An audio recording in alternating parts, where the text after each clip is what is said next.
Quando o homem tenta sozinho chegar até Deus, chegar até o alto, e quando Deus do alto estende a mão e chega até o homem. Quando a ação vem de Deus e quando a ação vem do homem.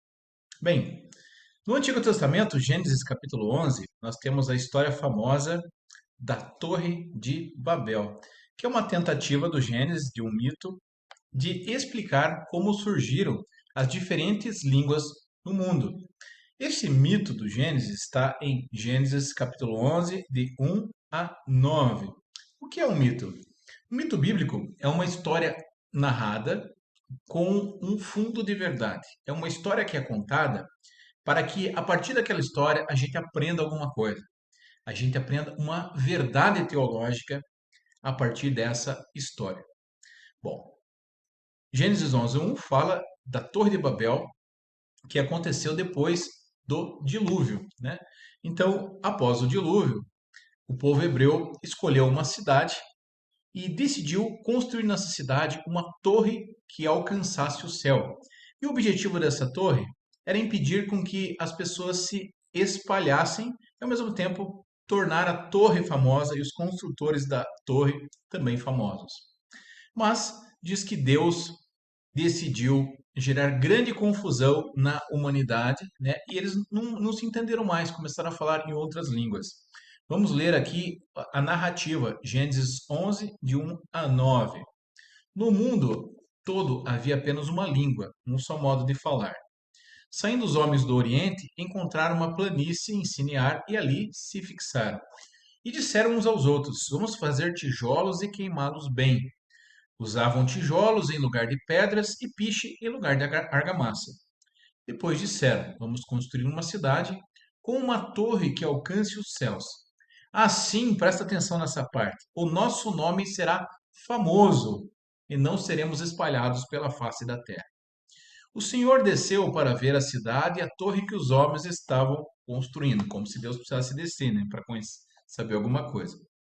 E disse o Senhor: Eles são um só povo e falam uma só língua, e começaram a construir isso.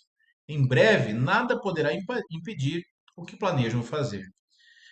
Venham, desçamos e confundamos a língua que falam, para que não entendam mais uns aos outros. Assim, o Senhor os dispersou dali por toda a terra, e pararam de construir a cidade. Por isso foi chamada de Babel, porque ali o Senhor confundiu a língua de todo mundo. Dali o Senhor espalhou por toda a terra. Babel quer dizer confusão, né? Babel quer dizer confusão. A palavra Babel quer dizer confusão. Bem, os historiadores acreditam que essa torre de Babel pode corresponder a um zigurate que foi construído na Babilônia, ou seja, uma construção que era relativamente comum naquela região, né? E que normalmente era dedicada aos deuses pagãos. Então, é possível que, de fato, a Torre de Babel ela tenha acontecido e até existido, né, na Babilônia, ali, alguma região da Babilônia. O que está por trás dessa história? Está por trás a vontade de ser eterno, de se eternizar, da arrogância, de ser Deus, de ser igual a Deus.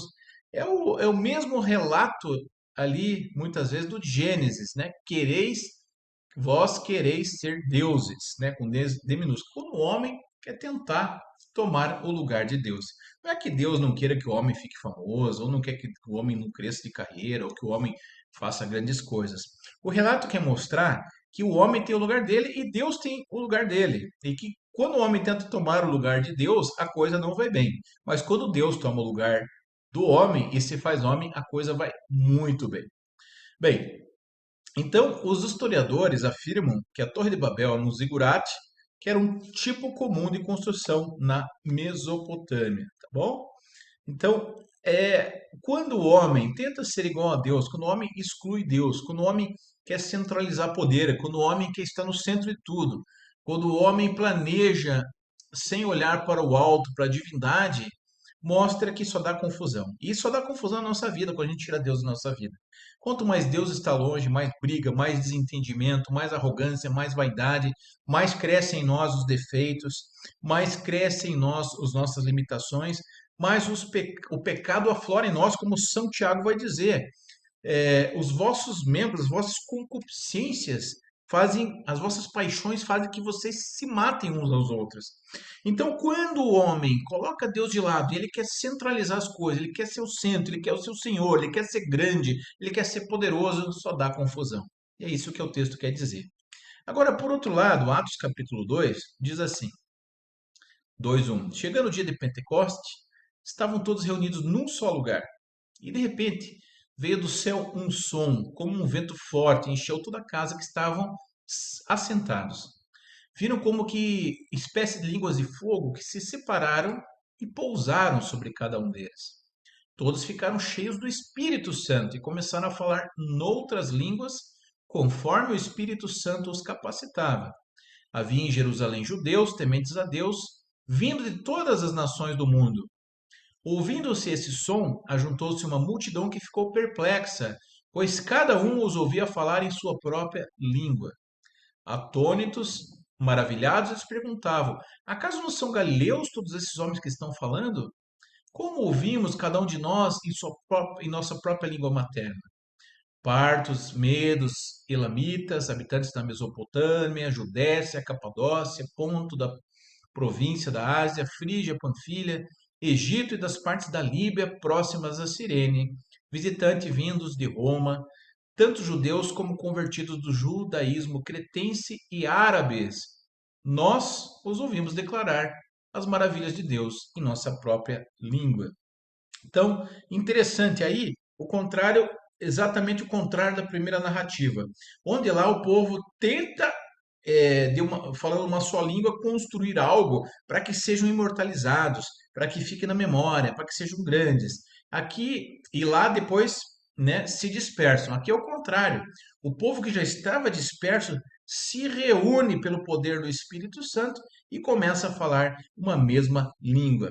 É claro que isso foi um fenômeno, né? Não vou tirar o principal acontecimento. Esse foi o fenômeno que aconteceu, realmente aconteceu, as pessoas entenderam na mesma língua mesmo.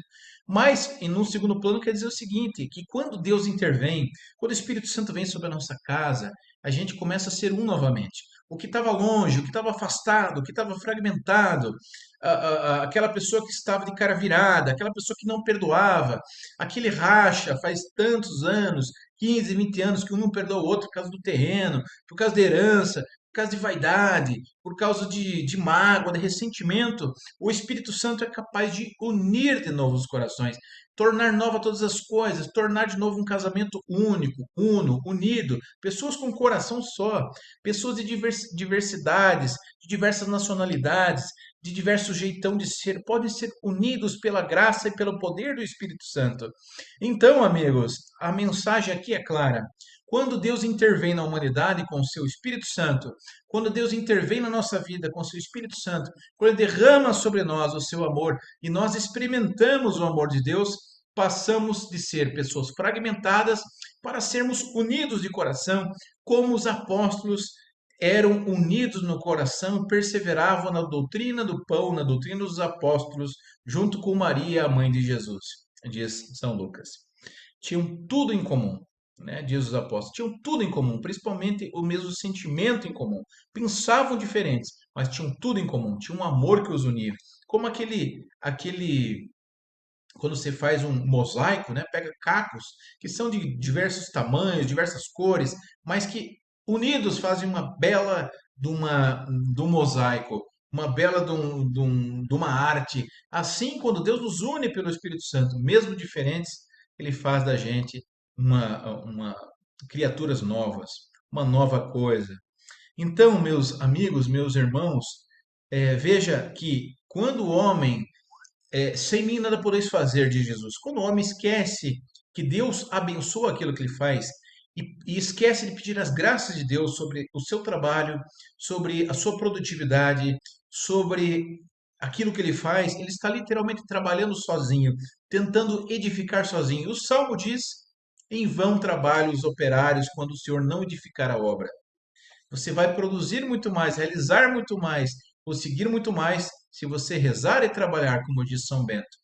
Ora et labora. Rezar como se tudo dependesse de Deus e trabalhar como se tudo dependesse de você. Não depende tudo de você e não depende tudo de Deus. Deus abençoa aquilo que você apresenta, aquilo que eu apresento. Então, pedimos nesse final de vídeo que a sua família seja abençoada pela graça do Espírito Santo. Onde você estiver, peça a graça do Espírito Santo. Peça que o Espírito Santo, que foi derramado em Pentecostes e que você já é morada em você, se você for batizado, se movimente, cure as feridas, una as pessoas, mude pensamentos, transforme corações, transforme desejos, reordene os nossos desejos, reordene as nossas paixões, para que a gente verdadeiramente não faça da nossa casa uma Babel, não faça da nossa casa um quebra-quebra, um desentendimento, onde um fala A, o outro entende Z, onde há espírito de contenda, de briga, de diversidade, de ódio, de revolta, de vingança. Não. Deus precisa entrar na nossa casa. E por isso, nós pedimos que esse vento de Pentecostes, que sopra onde quer, recaia hoje, em nome de Jesus Cristo, sobre a sua casa, pela intercessão da grande e Imaculada Mãe de Deus. Que Ele possa transformar tudo aquilo que você apresentar a Ele nesse final de vídeo e nesse final de oração. Pedimos isso e oferecemos o sacrifício, paixão, morte e ressurreição de Jesus por tudo isso. Que Deus abençoe você. Se inscreva no canal, ative a notificação, 2 vídeos novos por semana. Deus abençoe. Até a próxima.